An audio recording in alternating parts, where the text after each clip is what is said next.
ಮೊದಲ ಸುದ್ದಿ ನಿಮ್ಮ ಮುಂದೆ. ಬಿಜೆಪಿಯಲ್ಲಿ ಜಾಗ ಇಲ್ಲ, ಕಾಂಗ್ರೆಸ್ಗೆ ಸೇರಲ್ಲ. ಯತ್ನಾಳ್ ದಾರಿ ಯಾವುದು? ಆಪ್ತರು ಹೇಳಿದ್ದೇನು? ಏನದು ಯತ್ನಾಳ್ ಬಿಚ್ಚಿಟ್ಟ ಮಂತ್ರಿ ಆಫರ್ ರಹಸ್ಯ? ದಾರಿ ಯಾವುದಯ್ಯ?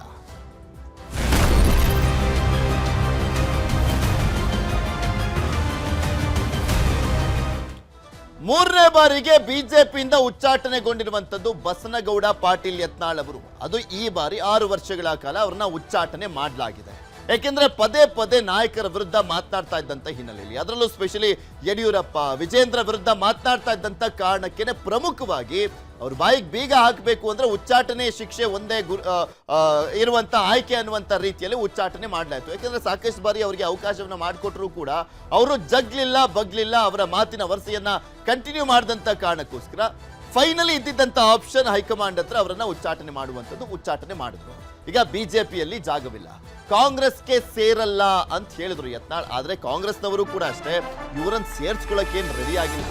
ಬಿಕಾಸ್ ಮಾತೆತ್ತಿದ್ರೆ ಸಾಬ್ರು ಮುಸ್ಲಿಮು, ಸಾಬ್ರು ಮುಸ್ಲಿಮು, ಅವ್ರು ಸಾಬ್ರು ಪಕ್ಷ ಅಂತ ಹೇಳ್ತಾರೆ. ಮತ್ತೊಂದ್ ಕಡೆ ಸೋನಿಯಾ ಗಾಂಧಿಗೆಲ್ಲ ವಾಚಮಾಗೋಚರವಾಗಿ ಬೈದಿದ್ದಂಥವ್ರು ರಾಹುಲ್ ಗಾಂಧಿಗೆ ಬೈದಿದ್ರು. ಅದಾದ್ಮೇಲೆ ಡಿ ಕೆ ಶಿವಕುಮಾರ್ ಅವರು ಇವರ ನಡುವೆ ಎಂತಹ ಒಂದು ವಾರ್ ನಡೀತಾ ಇದೆ ಎಲ್ರಿಗೂ ಗೊತ್ತಿರುವಂಥದ್ದು. ಇಂತಹ ಸಂದರ್ಭದಲ್ಲಿ ಕಾಂಗ್ರೆಸ್ ಬಾಗಿಲು ಕೂಡ ಬಂದೇನೆ. ಆದ್ರೂ ಕೂಡ 2028ಕ್ಕೆ ನಾನೇ ಸಿಎಂ ಅಂತ ಹೇಳ್ತಾ ಇದ್ದಾರೆ ಯತ್ನಾಳ್ ಅವರು. ಅದು ಯಾವ ಲೆಕ್ಕಾಚಾರ ಇಟ್ಕೊಂಡು ಹೇಳ್ತಾ ಇದ್ದಾರೋ ಗೊತ್ತಿಲ್ಲ. ಆದ್ರೆ ಅವರ ಗುರಿ ಇರುವಂಥದ್ದು ನಾನು ಮುಖ್ಯಮಂತ್ರಿ ಆಗ್ತೀನಿ 2028ಕ್ಕೆ ಅಂತ. ವಿಜೇಂದ್ರ ವಿರುದ್ಧ ಮತ್ತೆ ಫೈರ್ ಆಗಿದ್ದಾರೆ ಯತ್ನಾಳ್. ಯತ್ನಾಳ್ ಉಚ್ಚಾಟನೆ ಬಗ್ಗೆ ಬಿಜೆಪಿಯಲ್ಲಿ ಪರ ವಿರೋಧ ಚರ್ಚೆ ಅಂತೂ ನಡೀತಾನೆ ಇದೆ. ಬಿಜೆಪಿ ಹೈಕಮಾಂಡ್ ವಿರುದ್ಧವೇ ಕೆಲವರು ಪ್ರತಿಭಟನೆಯನ್ನ ಕೂಡ ಮಾಡ್ತಾ ಇದ್ದಾರೆ. ಉತ್ತರ ಕರ್ನಾಟಕ ಭಾಗದಲ್ಲಿ ಕೆಲವೊಂದು ಕಡೆ ಪ್ರತಿಭಟನೆ ಆಗಿದೆ. ಬಸನಗೌಡ ಪಾಟೀಲ್ ಮುಂದಿನ ನಡೆನೆ ನಿಗೂಢವಾಗಿದೆ. ಮುಂದಿನ ನಡೆ ನಿಗೂಢ ಅಂದ್ರೆ ಅವ್ರು ಎಷ್ಟು ಮಟ್ಟಿಗೆ ಸಾಧ್ಯನೋ ಅಷ್ಟು ಮಟ್ಟಿಗೆ ತನ್ನ ಶಕ್ತಿಯನ್ನ ಪ್ರೂವ್ ಮಾಡ್ಕೊಳ್ಳಿಕ್ ಮುಂದಾಗ್ತಾ ಇದ್ದಾರೆ. ಆ ಕಾರಣಕ್ಕೋಸ್ಕರನೇ ಮೊನ್ನೆ ಯುಗಾದಿ ಹಬ್ಬದ ಸಂದರ್ಭದಲ್ಲಿ ಒಂದು ಮೆಸೇಜ್ ಅನ್ನ ಪಾಸ್ ಮಾಡಿದ್ರು.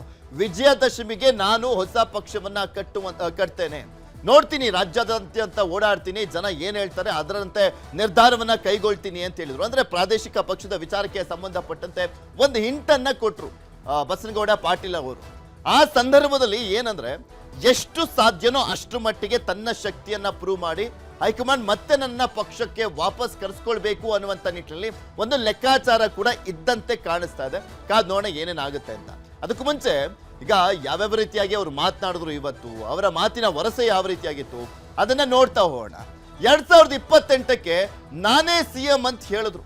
2028ಕ್ಕೆ ನೆಕ್ಸ್ಟ್ ವಿಧಾನಸಭೆ ಎಲೆಕ್ಷನ್ ಇದೆಯಲ್ಲ, ಆ ಸಂದರ್ಭದಲ್ಲಿ ನಾನೇ ಸಿಎಂ ಅಂತ ಹೇಳ್ತಾ ಇದ್ದಾರೆ ಯತ್ನಾಳ್ ಅವರು. 2028ಕ್ಕೆ ನಾನೇ ಸಿಎಂ ಅಂತ ಮತ್ತೆ ಗುಡುಗಿದ್ದಾರೆ. ಇದೇನು ಫಸ್ಟ್ ಟೈಮ್ ಹೇಳಿದ್ದು ಅಲ್ಲ, ಈ ರೀತಿಯಾಗಿ ಒಂದು 10 ಸಲ ಹೇಳ್ಬಿಟ್ಟಿದ್ದಾರೆ ಯತ್ನಾಳ್ ಅವರು.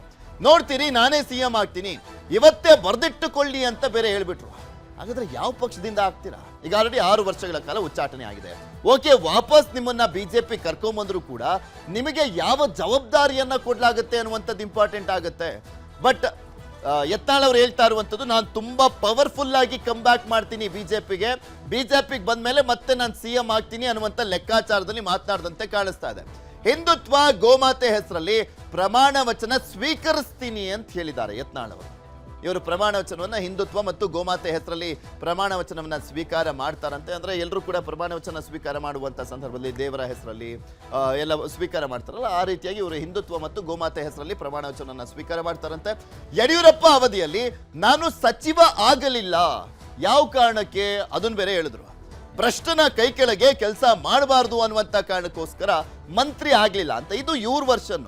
ನಾನು ಮಂತ್ರಿ ಯಾಕಾಗಲಿಲ್ಲ, ಭ್ರಷ್ಟನ ಕೈ ಕೆಳಗೆ ಕೆಲಸ ಮಾಡಬಾರ್ದು ಅನ್ನುವಂಥ ಕಾರಣಕ್ಕೋಸ್ಕರ ಅಂತ ಹೇಳಿದ್ರು. ಆದ್ರೆ ನಿಜಕ್ಕೂ ಇವ್ರನ್ನ ಮಂತ್ರಿ ಮಾಡುವಂತ ಒಂದು ಮನಸ್ಸಿತ್ತ? ಇವ್ರಿಗೆ ಏನಾದ್ರು ಮಂತ್ರಿ ಆಗಿ ಅಂತ ಕೇಳ್ಕೊಂಡಿದ್ರ? ಇವ್ರಿಗೆ ಮಂತ್ರಿ ಆಫರ್ ನಿಜಕ್ಕೂ ಇತ್ತ ಇಲ್ವಾ ಗೊತ್ತಿಲ್ಲ.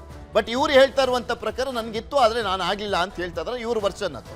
ಇನ್ನ ಬೊಮ್ಮಾಯಿ ಮಂತ್ರಿ ಆಗಿ ಅಂತ ಹೇಳಿದ್ರು, ನಾನು ಅಭಿವೃದ್ಧಿಗೆ ಹಣ ಕೊಡಿ ಸಾಕು, ವಿಜಯಪುರಕ್ಕೆ ನನ್ನ ಕ್ಷೇತ್ರಕ್ಕೆ ಹಣ ಕೊಡಿ ಸಾಕು, ನಾನು ಸಚಿವ ಸ್ಥಾನ ಎಲ್ಲ ಬೇಡ ಅಂತ ಹೇಳ್ದೆ ಅಂತ ಹೇಳ್ತಾ ಇದ್ದಾರೆ ಯತ್ನಾಳ್ ಅವರು. ಅದರ ಕ್ಲಾರಿಟಿಯನ್ನ ಬೊಮ್ಮಾಯಿ ಅವರೇ ಕೊಡಬೇಕು, ಮತ್ತು ಒಂದ್ ಕಡೆ ಯಡಿಯೂರಪ್ಪನವ್ರು ಕೊಡಬೇಕು.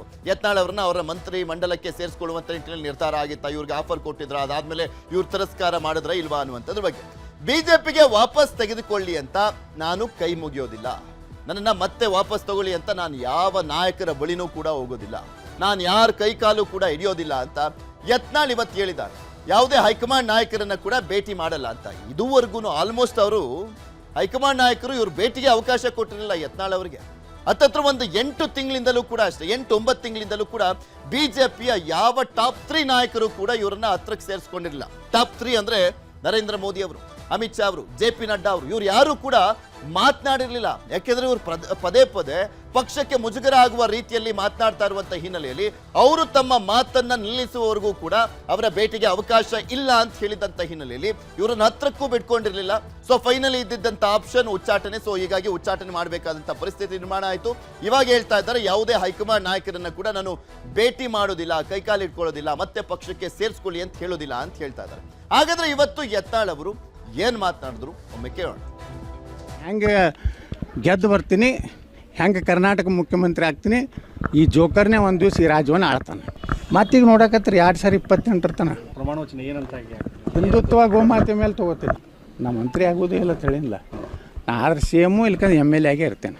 ನಾನು ಯಡಿಯೂರಪ್ಪನ ತೆಳಗೆ ಯಾಕೆ ಮಂತ್ರಿ ಆಗಲಿಲ್ಲ ಗೊತ್ತೈತಾನೆ. ಇವತ್ತು ಸತ್ತು ಹೇಳ್ತೇನೆ, ಇಂಥ ಭ್ರಷ್ಟ ಮುಖ್ಯಮಂತ್ರಿ ಕೈ ನಾ ಆಗಬಾರ್ದು ಅಂತೇಳಿ. ಯಾಕಂದ್ರೆ ಅಟಲ್ ಬಿಹಾರಿ ವಾಜಪೇಯಿ ಅವರು ಸಚಿವ ಸಂಪುಟದಲ್ಲಿದ್ದವ.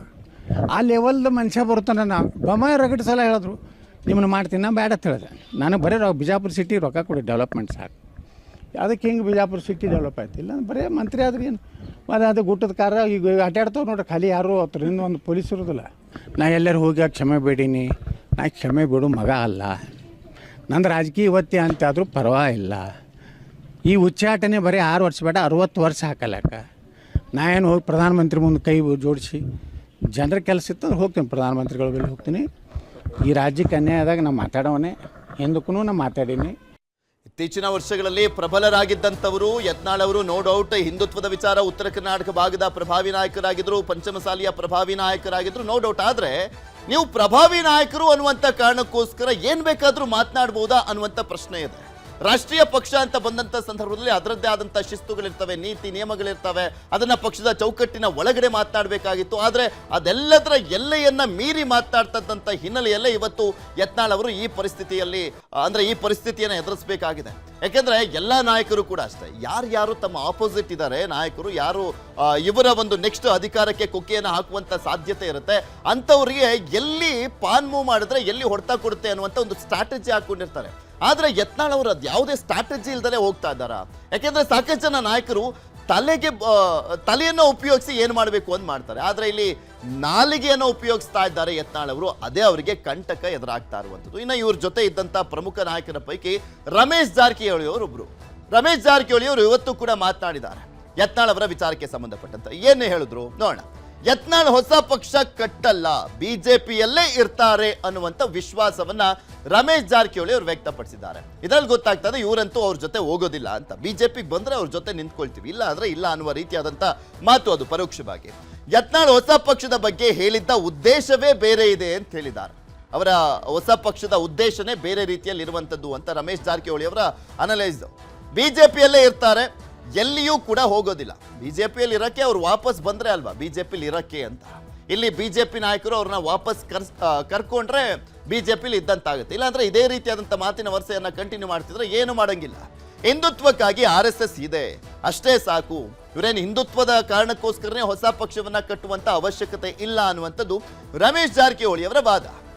ಇನ್ನು ಮೊನ್ನೆ ಶಾಸಕರ ಕಮಿಟಿ ಮೀಟಿಂಗ್ ನಲ್ಲೂ ಕೂಡ ಚರ್ಚೆ ಆಗಿದೆ ಅಂತ ಹೇಳಿದ್ರು. ಶಾಸಕರ ಕಮಿಟಿ ಮೀಟಿಂಗು ಅಂದ್ರೆ ಇವ್ರದ್ದೊಂದು ರೆಬಲ್ ಟೀಮ್ ಇತ್ತಲ್ಲ, ಇಲ್ಲಿ UB ಸಿಟಿಯಲ್ಲಿ GM ಸಿದ್ದೇಶ್ವರ್ ಅವರ ಮನೆಯಲ್ಲಿ ಸೇರಿದ್ರಲ್ಲ, ಆ ಸಂದರ್ಭದಲ್ಲಿ ಮಾತನಾಡಿದ್ದಾರೆ.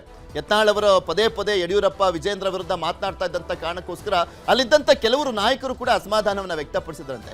ಇವತ್ತಿನ ಪರಿಸ್ಥಿತಿಗೆ ನೀವು ಅವತ್ತು ಮಾತನಾಡಿದಂಥ ವಿಚಾರಗಳೇ ಕಾರಣ ಆಗಿದೆ. ನೀವು ಸ್ವಲ್ಪ ಸೈಲೆಂಟ್ ಆಗಿದ್ದಿದ್ರೆ ಎಲ್ಲವೂ ಕೂಡ ಕರೆಕ್ಟ್ ಆಗಿರೋದು, ಬಟ್ ನೀವು ಪದೇ ಪದೇ ಅವ್ರನ್ನ ಟಾರ್ಗೆಟ್ ಮಾಡಬಾರ್ದಿತ್ತು ಅಂತ ಹೇಳಿದ್ರಂತೆ. ಅದಾದ್ಮೇಲೆ ಈ ಉಚ್ಚಾಟನೆ ಆದ ಬಳಿಕನಾದರೂ ಸೈಲೆಂಟ್ ಆಗಿರಿ, ನಾವು ಹೈಕಮಾಂಡ್ ನಾಯಕರನ್ನ ಭೇಟಿ ಆಗ್ತೀವಿ, ಮನವೊಲಿಸುವಂತ ಪ್ರಯತ್ನವನ್ನ ಪಡ್ತೀವಿ, ದಯವಿಟ್ಟು ಮತ್ತೆ ಪದೇ ಪದೇ ನೀವು ಯಡಿಯೂರಪ್ಪ ವಿಜೇಂದ್ರ ಅಂತ ಮಾತನಾಡಕ್ಕೆ ಹೋಗ್ಬೇಡಿ ಅಂತ ಹೇಳಿದ್ರಂತೆ. ಅದಾದ್ಮೇಲೆ ಒಂದಿನ ಸೈಲೆಂಟ್ ಆಗಿದ್ರು ಯತ್ನಾಳ್ ಅವರು. ಆದ್ರೆ ಮತ್ತೆ ತಮ್ಮ ಮಾತಿನ ವರಸೆಯನ್ನ ಮುಂದುವರಿಸಿದ್ದಾರೆ. ಪಕ್ಷಕ್ಕೆ ಮುಜುಗರ ಆಗುವ ಹೇಳಿಕೆ ಕೊಡಬೇಡಿ ಅಂತ ಹೇಳಿದ್ದೇವೆ ಅಂತ ಹೇಳಿದ್ರು ರಮೇಶ್ ಜಾರಕಿಹೊಳಿ. ನಾನು ಹೇಳಿದ್ನಲ್ಲ, ಆ ರೆಬಲ್ ಮೀಟಿಂಗ್ ನಲ್ಲಿ ಚರ್ಚೆ ಆಗಿತ್ತು, ಇನ್ನು ಮೇಲೆ ಮಾತನಾಡಬೇಡಿ ಸರ್, ನಾವು ಹೋಗಿ ಏನೋ ಒಂದು ಮನವೊಲಿಸುವಂತ ಕೆಲಸವನ್ನ ಮಾಡ್ತೀವಿ ಹೈಕಮಾಂಡ್ ನಾಯಕರನ್ನ ಅಂತ. ಆದ್ರೆ ಪದೇ ಪದೇ ಯತ್ನಾಳ್ ಅವರು ಮಾತನಾಡ್ತಾ ಇದ್ದಾರೆ. ನಾನು ಹಂಗೆ ಮಾತನಾಡ್ತಿದ್ರೇನೆ ರಿಲೆವೆಂಟ್ ಆಗಿರ್ತೀನಿ, ಇಲ್ಲ ಅಂದ್ರೆ ಇರ್ರಿಲೆವೆಂಟ್ ಆಗ್ಬಿಡ್ತೀನಿ ಅನ್ನುವಂಥ ಭಯ ಏನಾದರೂ ಇದೆಯಾ ಯತ್ನಾಳ್ ಅವರಿಗೆ? ಗೊತ್ತಿಲ್ಲ. ಪದೇ ಪದೇ ನನ್ನ ಇರುವಿಕೆ ಗೊತ್ತಾಗಬೇಕು ಅಂದ್ರೆ ಹಿಂಗೆ ಮಾತನಾಡಿದ್ರೆ ಮಾತ್ರನೇ ಸಾಧ್ಯನಾ ಅನ್ನುವಂಥ ಮನಸ್ಥಿತಿಗೆ ಬಂದ್ಬಿಟ್ಟಿದಾರ ಯತ್ನಾಳ್ ಅದು ಕೂಡ ಗೊತ್ತಿಲ್ಲ. ಆದರೆ ಅವರ ಮಾತಿನ ದಾಟಿಯನ್ನ ಗಮನಿಸಿದ್ರೆ ಅದೇ ರೀತಿಯಾಗಿ ಕಾಣಿಸ್ತಾ ಇದೆ. ಇನ್ನು ಪಕ್ಷಕ್ಕೆ ಮುಜುಗರ ಆಗುವ ಹೇಳಿಕೆಯನ್ನ ಕೊಡಬೇಡಿ ಅಂತ ಹೇಳಿದ್ವಿ, ಆದರೂ ಕೂಡ ಹೇಳಿಕೆ ಬರ್ತಾ ಇರುವಂಥದ್ದು ಯತ್ನಾಳ್ ಅವರದು. ಇವತ್ತು ರಮೇಶ್ ಜಾರಕಿಹೊಳಿ ಅವರು ಒಂದು ಸುದ್ದಿಗೋಷ್ಠಿಯ ಸಂದರ್ಭದಲ್ಲಿ ಮಾತನಾಡಿದ್ದು, ಏನು ಹೇಳಿದ್ರು ಅದನ್ನು ಕೂಡ ಕೇಳೋಣ. ಸಾಮಾಜಿಕ ಜಾಲತಾಣದ ಮೂಲಕ ಜನರ ಅಭಿಪ್ರಾಯ ತಗೋತೀನಿ. ಅಲ್ಲಿ ನಮ್ಮ ಯುವಕರು ಹಿಂದೂಗಳು ಇವತ್ತು BJP ಏನಾಗಿದೆ ಅಂದರೆ ಹಿಂದೂಗಳ ಪರವಾಗಿಲ್ಲ, ಎಲ್ಲ ಅಡ್ಜಸ್ಟ್ಮೆಂಟು ಕಾಂಗ್ರೆಸ್ ಜೊತೆಗೆ ಅವರು ಹಣ ಕೊಟ್ಟು ಕೆಲವೊಂದು ಮಂದಿ ಖರೀದಿ ಮಾಡಿರ್ಬೋದು. ಆದರೆ ಒಂದು ಮಾತು ಹೇಳ್ತೀನಿ, ನಾನು ಇಡೀ ರಾಜ್ಯ ಸುತ್ತೀನಿ, ಎಲ್ಲ ರಾಜ್ಯದ ಜನರ ಅಭಿಪ್ರಾಯ ತಗೋತೀನಿ. ಯತ್ನಾಳ್ ಅವ್ರ ಬಗ್ಗೆ ಅವರು ನಮ್ಮ ಬಿಜೆಪಿಯಲ್ಲಿ ವಾಪಸ್ ಬರ್ತಾರೆ ಅಂತ 100% ನಮ್ಗೆ ವಿಶ್ವಾಸ ಇದೆ. ಬಿಜೆಪಿಯಲ್ಲೇ ನಾವು ಮುಂದುವರಿತೇವೆ. ಯತ್ನಾಳ್ ಅವರು ಬಿಜೆಪಿ ಮುಂದುವರಿತಾರೆ. ನಾ ಬೇರೆ ಪಕ್ಷ ಕಟ್ಟೋ ಅನ್ನೋದು ನನಗೆ ಇಲ್ಲ. ನಾವು ಭಾರತೀಯ ಜನತಾ ಬೇರೆ ಪಕ್ಷ ಬಿಟ್ಟು ಹೋಗಲ್ಲ. ನಮ್ಮ ಟೀಮ್ ಯತ್ನಾಳ್ ಅವ್ರು ಹೋಗೋದಿಲ್ಲ, ಬೇರೆ ಪಕ್ಷ ಕಟ್ಟುವ ನಮ್ಮ ವಿಶ್ವಾಸ ಇದೆ. ಅದು ಚರ್ಚೆ ಮಾಡ್ತೀವಿ ಅತಿ ಶೀಘ್ರದಲ್ಲಿ. ನಮ್ಮ ಮೇಲಿನ ವರಿಷ್ಠರು ಭೇಟಿಯಾಗಿ ನಾವು ಮನವಿ ಮಾಡ್ತೇವೆ. ನೀವು ಉಚ್ಚಾಟನೆ ಹಿಂದೆ ಪಡೆದು ಮತ್ತೆ ಭಾರತೀಯ ಜನತಾ ಪಕ್ಷ ಮುಂದುವರಲಿಕ್ಕೆಲ್ಲ ಏನು ಮಾಡಬೇಕೆಲ್ಲ ಮಾಡ್ತೀವಿ. ಅವರು ಹೊಸ ಪಕ್ಷ ಕಟ್ಟುವಂಥದ್ದು ಆಲ್ಮೋಸ್ಟ್ ಡೌಟು ಅನ್ನುವ ರೀತಿಯಲ್ಲಿ ಹೇಳ್ತಾ ಇದ್ದಾರೆ ರಮೇಶ್ ಜಾರಕಿಹೊಳಿ ಅವರು. ನಾನು ಮೊನ್ನೆ ಕೂಡ ಒಂದು ಮಾತನ್ನು ಹೇಳ್ತಾ ಇದ್ದೆ, ಇಲ್ಲಿ ಪ್ರಮುಖವಾಗಿ ಎಲ್ಲ ದೊಡ್ಡ ದೊಡ್ಡ ನಾಯಕರೆಲ್ಲರೂ ಪಕ್ಷವನ್ನು ಕಟ್ಟಿ ಪ್ರಾದೇಶಿಕ ಪಕ್ಷಗಳನ್ನು ಯಾವ ರೀತಿಯಾಗಿ ಒಂದು ಎಲೆಕ್ಷನ್ ಆದ ನಂತರ ಆ ಪಕ್ಷಗಳು ಅವನತಿ ಕಂಡಿದ್ದಾವೆ ಅನ್ನುವಂಥದ್ದನ್ನ ಕೂಡ ನೋಡ್ತಾ ಇದ್ವಿ. ನಾವು ಸ್ಟಾರ್ಟಿಂಗಿಂದನೇ ನೋಡೋದಾದ್ರೆ ನಿಜಲಿಂಗಪ್ಪ ಅವರು, ದೇವರಾಜ ಅರಸು ಅವರು, ರಾಮಕೃಷ್ಣ ಹೆಗಡೆ ಅವರು, ಅದಾದ್ಮೇಲೆ ಬಂಗಾರಪ್ಪನವರು, ದೇವೇಗೌಡರು, ಯಡಿಯೂರಪ್ಪನವರು ಎಲ್ಲರೂ ಕೂಡ ಕಟ್ಟಿದ್ದಾರೆ. ಆದರೆ ಒಬ್ಬರದ್ದೇ ಮಾತ್ರ ಪಕ್ಷ ಉಳ್ಕೊಂಡಿದ್ದು ಪ್ರಾದೇಶಿಕ ಪಕ್ಷ. ದೇವೇಗೌಡರನ್ನ ಹೊರತುಪಡಿಸಿ ಇನ್ನೆಲ್ಲರ ಪಕ್ಷಗಳು ಕೂಡ ಅಷ್ಟೇ ಒಂದು ಎಲೆಕ್ಷನ್ ಆದ ನಂತರ ಯಾವ ರೀತಿಯ ಮಕಡೆ ಮಲಗಿದ್ವು ಎಲ್ರಿಗೂ ಗೊತ್ತಿದೆ. ಮತ್ತೆ ಅವರ ಪಕ್ಷಕ್ಕೆ ಯಾವ ರೀತಿಯ ವಾಪಸ್ ಹೋದ್ರು ಅಂತ. ಅವರು ಎಲ್ಲರೂ ಕೂಡ ಮುಖ್ಯಮಂತ್ರಿಗಳಾಗಿದ್ದಂಥವ್ರು, ತನ್ನದೇ ಆದಂಥ ಒಂದು ಶಕ್ತಿಯನ್ನು ತೋರಿಸಿದಂಥವ್ರು ಆ ಪಕ್ಷಕ್ಕೆ. ಆದರೆ ಯತ್ನಾಳ್ ಅವರು ಇದುವರೆಗೂ ಸಂಘಟನೆಯ ವಿಚಾರದಲ್ಲಾಗಲಿ ಅಥವಾ ಒಂದು ಪಕ್ಷದ ರಾಜ್ಯಾಧ್ಯಕ್ಷರಾಗಿದ್ದುಕೊಂಡೇ ಆಗಲಿ ಅಥವಾ ಇಂಥವ್ರಿಗೆ ಇಂಥ ಒಂದು MLA ಸೀಟನ್ನು ಕೊಡಿಸುವಂಥ ನಿಟ್ಟಿನಲ್ಲಾದ್ರಿ ಆಗಲಿ ಅದ್ಯಾವುದರಲ್ಲೂ ಕೂಡ ತನ್ನ ಶಕ್ತಿಯನ್ನು ತೋರಿಸಿದಂಥವ್ರಲ್ಲ. ಇವರು ಪಕ್ಷವನ್ನು ಕಟ್ಟಿದ್ರೆ ಅದು ಎಷ್ಟರ ಮಟ್ಟಿಗೆ ವರ್ಕೌಟ್ ಆಗುತ್ತೆ ಅನ್ನುವಂಥ ಕುತೂಹಲ ಎಲ್ರಿಗೂ ಕೂಡ ಇದೆ. ಆದರೆ ಇನ್ನೊಂದು 3 ವರ್ಷ ಆದಮೇಲೆ ಎಲೆಕ್ಷನ್ ಇರುವಂಥ ಕಾರಣಕ್ಕೋಸ್ಕರ ಅಲ್ಲಿವರೆಗೂ ಸರ್ವೈವ್ ಆಗಬೇಕಲ್ಲ, ಅದು ಸಾಧ್ಯನಾ ಅನ್ನುವಂಥ ಪ್ರಶ್ನೆನೂ ಕೂಡ ಇರುವಂಥದ್ದು. ಇನ್ನು ಯತ್ನಾಳ್ ಅವರ ಉಚ್ಚಾಟನೆ ವಿಚಾರಕ್ಕೆ ಸಂಬಂಧಪಟ್ಟಂತೆ ಬಿಜೆಪಿ ಪಕ್ಷದಲ್ಲಿ ಪರ ವಿರೋಧದ ಚರ್ಚೆ ಕೂಡ ಆಗ್ತಾ ಇದೆ. ಪರ ವಿರೋಧದ ಚರ್ಚೆ ಯಾವ ರೀತಿಯಾಗಿ, ಯತ್ನಾಳ್ ಮುಂದಿನ ನಡೆ ಏನು ಅನ್ನುವಂಥದ್ದು ಸಹಜವಾಗಿ ಕುತೂಹಲ ಕೆಡೆ ಮಾಡಿಕೊಟ್ಟಿದೆ. ನಿಜಕ್ಕೂ ಅವರು ಹಿಂದುತ್ವದ ಒಂದು ಬೇಸ್ನಲ್ಲಿ ಒಂದು ಪಾರ್ಟಿಯನ್ನ ಕಟ್ತಾರಾ ಅನ್ನುವಂಥ ಪ್ರಶ್ನೆ ಇರುವಂಥದ್ದು. ಆ ಹಿಂದುತ್ವದ ಬೇಸ್ನಲ್ಲಿ ಪಾರ್ಟಿಯನ್ನ ಕಟ್ಟಿದ್ರು ಕೂಡ ಅದು ಉತ್ತರ ಕರ್ನಾಟಕ ಭಾಗಕ್ಕೆ ಮಾತ್ರ ಸೀಮಿತವಾಗಿ ಒಂದು 50-60 ಕ್ಷೇತ್ರಗಳಿಗೆ ಸೀಮಿತ ಆಗುವಂಥ ಒಂದು ಗುರಿಯನ್ನ ಇಟ್ಕೊಂಡು ಅವ್ರ ಪಕ್ಷವನ್ನ ಕಟ್ಟುವಂತ ಸಾಧ್ಯತೆ ಅಂತ ಹೇಳಲಾಗ್ತದೆ. ಕಾದ್ ನೋಡೋಣ ಏನಾಗುತ್ತೆ ಅಂತ. ನಾವು ಉಚ್ಚಾಟನೆ ವಾಪಸ್ಗೆ ಕೆಲ ಬಿಜೆಪಿ ನಾಯಕರು ಕೂಡ ಒತ್ತಾಯವನ್ನ ಮಾಡ್ತಾ ಇದ್ದಾರೆ ಅಂತ. ಅವರನ್ನ ವಾಪಸ್ ಕರ್ಕೊಳ್ಬಿಡಿ, ಅವರನ್ನ ಸಮಾಧಾನ ಪಡಿಸುವಂತ ಕೆಲಸವನ್ನ ನಾವು ಮಾಡ್ತೀವಿ ಅಂತ ಹೇಳ್ತಾ ಇದ್ದಾರೆ ಅಂತ ಹೇಳಲಾಗ್ತದೆ. ಬಟ್ ಯತ್ನಾಳ್ ಅವರ ಮಾತಿಗೆ ಎಲ್ಲಿವರೆಗೂ ಬೀಗ ಬೀಳೋದಿಲ್ವೋ ಅಲ್ಲಿವರೆಗೂ ಇವರ ಪ್ರಯತ್ನ ಮಾಡಲಿಕ್ಕೆ ಸಾಧ್ಯನೇ ಆಗೋದಿಲ್ಲ. ಬಿಕಾಸ್ ಏನಾದ್ರೂ ಇವರು ಮನವೊಲಿಸ್ಲಿಕ್ಕೆ ಹೋದ್ರೆ ಹೈಕಮಾಂಡ್ ಅನ್ನು ನೋಡಿ ಇನ್ನೂ ಮಾತನಾಡ್ತಾ ಇದ್ದಾರೆ ಯತ್ನಾಳ್ ಅವರು ಅಂತ ಹೈಕಮಾಂಡ್ ಕ್ಲೀನ್ ಆಗಿ ವೋಟ್ ಮಾಡಿ ತೋರಿಸ್ಬಿಡುತ್ತೆ. ಇನ್ನು ಕೆಲ ಬಿಜೆಪಿ ನಾಯಕರಿಂದ ಯತ್ನಾಳ್ ನಡೆಗೆ ಅಸಮಾಧಾನವನ್ನ ವ್ಯಕ್ತಪಡಿಸಲಾಗ್ತದೆ. ಹೌದು, ಯತ್ನಾಳ್ ಅವರು ಒನ್ ಆಫ್ ದಿ ಲೀಡರ್, ಒಬ್ಬ ಸ್ಟ್ರಾಂಗೆಸ್ಟ್ ಲೀಡರ್, ಉತ್ತರ ಕರ್ನಾಟಕ ಭಾಗದ ಪ್ರಭಾವಿ ನಾಯಕ, ಇಲ್ಲ ಅಂತಲ್ಲ. ಆದರೆ ಅವ್ರು ಈ ರೀತಿಯಾಗಿ ಮಾತನಾಡುವಂಥದ್ದು ಎಷ್ಟು ಮಟ್ಟಿಗೆ ಸರಿ? ಅವ್ರು ಮಾತಾಡಲಿ, ವಿರೋಧ ಪಕ್ಷದವರ ಬಗ್ಗೆ ಮಾತನಾಡಲಿ, ಆದರೆ ನಮ್ಮ ಪಕ್ಷದ ನಾಯಕರ ಬಗ್ಗೆ ಮಾತನಾಡಿದ್ರೆ ಕಾರ್ಯಕರ್ತರಲ್ಲಿ ಯಾವ ರೀತಿಯಾಗಿ ಗೊಂದಲ, ನಾವು ಹೆಂಗೆ ಅಧಿಕಾರಕ್ಕೆ ಬರೋದು, ನಮ್ಮ ಪಾರ್ಟಿಯಲ್ಲೇ ಒಂದು ವಿರೋಧ ಪಕ್ಷದ ರೀತಿಯಲ್ಲಿ ಯತ್ನಾಳ್ ಅವರು ವರ್ತನೆ ಮಾಡುವಂಥದ್ದು ಎಷ್ಟು ಮಟ್ಟಿಗೆ ಸರಿ ಅನ್ನುವಂಥ ಪ್ರಶ್ನೆಗಳನ್ನ ಆ ನಾಯಕರು ಕೇಳ್ಕೊಳ್ತಾ ಇದ್ದಾರೆ. ಹಿಂದುತ್ವದ ಹೆಸರಲ್ಲಿ ಪಕ್ಷಕ್ಕೆ ಮುಜುಗರ ಸೃಷ್ಟಿ ಅಂತ ಸಿಟ್ಟನ್ನ ಕೂಡ ಹೊರಹಾಕಲಾಗ್ತದೆ. ನಾನು ಆರಂಭದಲ್ಲಿ ಹೇಳಿದೆ, ಹಿಂದುತ್ವ, ಲಿಂಗಾಯತ ನಾಯಕ ಅಂತ ಹೇಳ್ಕೊಂಡು ಆ ಎಮೋಷನಲ್ ವಿಚಾರವನ್ನ ಇಟ್ಕೊಂಡು ಇಲ್ಲಿ ಬಾಯಿಗೆ ಬಂದಂತೆ ಮಾತನಾಡುವಂಥದ್ದು ಎಷ್ಟು ಮಟ್ಟಿಗೆ ಸರಿ? ನೀವು ಮಾತನಾಡ್ತೀರಾ ಹಿಂದುತ್ವದ ಬಗ್ಗೆ, ಮಾತನಾಡಿ, ನಿಮಗೆ ಸಪೋರ್ಟ್ ಸಿಗುತ್ತೆ. ಲಿಂಗಾಯತ ವಿಚಾರ ಪ್ರಸ್ತಾಪ ಮಾಡ್ತೀರಾ, ಮಾತಾಡಿ, ಸಪೋರ್ಟ್ ಸಿಗುತ್ತೆ. ಉತ್ತರ ಕರ್ನಾಟಕದ ಬಗ್ಗೆ ಧ್ವನಿಯಾಗಿದ್ದೀರಾ, ಹೌದು, ಮಾತನಾಡಿ, ಸಪೋರ್ಟ್ ಸಿಗುತ್ತೆ. ಆದರೆ ಅದನ್ನ ಹೊರತುಪಡಿಸಿ ಇಂತಹ ಹೇಳಿಕೆಗಳು ಯಾಕೆ ಪದೇ ಪದೇ ಯಡಿಯೂರಪ್ಪ, ವಿಜೇಂದ್ರ ಅನ್ನುವಂಥದ್ದು ಯಾಕೆ ಅನ್ನುವಂಥದ್ದು ಅವರ ಪಕ್ಷದವರೇ ಕೆಲವರು ಮಾತನಾಡ್ತಾ ಇದ್ದಾರೆ.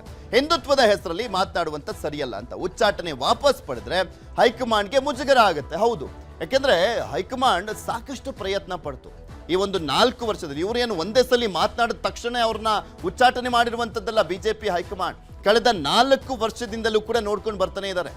ಯಡಿಯೂರಪ್ಪನವರು ಮುಖ್ಯಮಂತ್ರಿ ಆಗಿದ್ದಂಥ ಸಂದರ್ಭದಲ್ಲೂ ಕೂಡ 2,500 ಕೋಟಿ ಕೊಟ್ಟರೆ ಸಾಕು ಮುಖ್ಯಮಂತ್ರಿ ಆಗ್ಬಿಡ್ಬೋದು ಅಂತ ಹೈಕಮಾಂಡ್ ಹತ್ತ ಬೊಟ್ಟು ಮಾಡಿ ತೋರಿಸಿದ್ರು.